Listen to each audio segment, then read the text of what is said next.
Today, the Crown Prosecution Service has authorised Axel Rudakubana, aged 18, from Lancashire, to be charged with 2 further offences.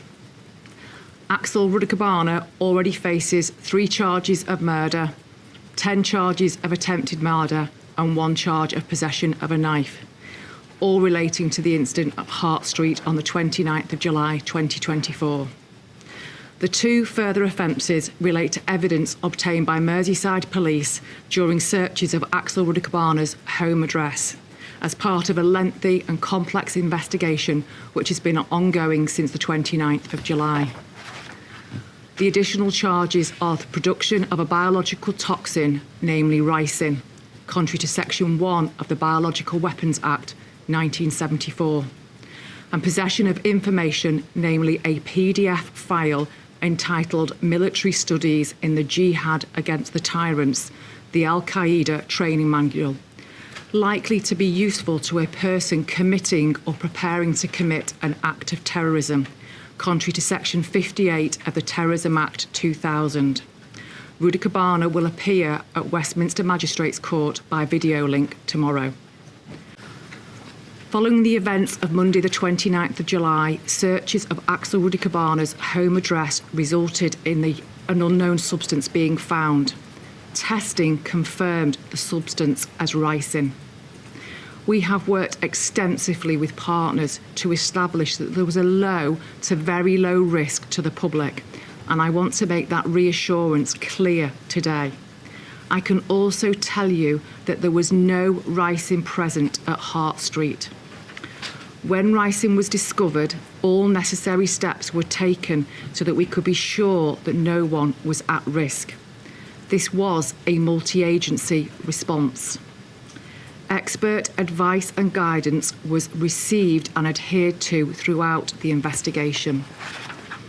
In the days following, Merseyside Police worked extensively with our partners, including Merseyside Fire and Rescue Service, North West Ambulance Service, Sefton Council, West Lancashire Borough Council, Counter-Terrorism Policing North West, Counter-Terrorism Policing Headquarters, the UK Health Security Agency, the Crown Prosecution Service, NHS England, the National CBRN Centre, the Defence Science and Technology Laboratory and the Ministry of Defence to identify if there was any risk to victims, local communities and specialist professionals in attendance at Hart Street and Old School Close.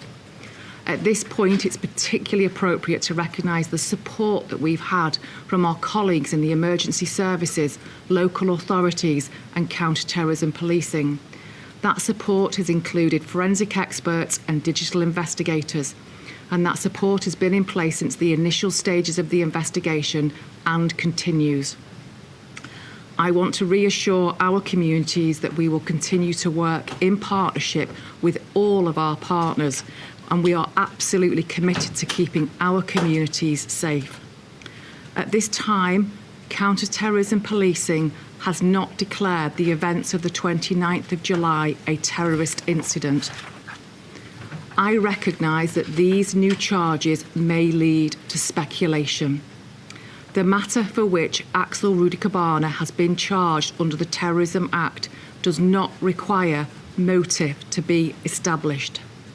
For a matter to be declared as a terrorist incident, motivation would need to be established. I would strongly advise anyone against speculating as to the motivation in this case. The criminal proceedings against Axel Rudakubana are live, and he has a right to a fair trial.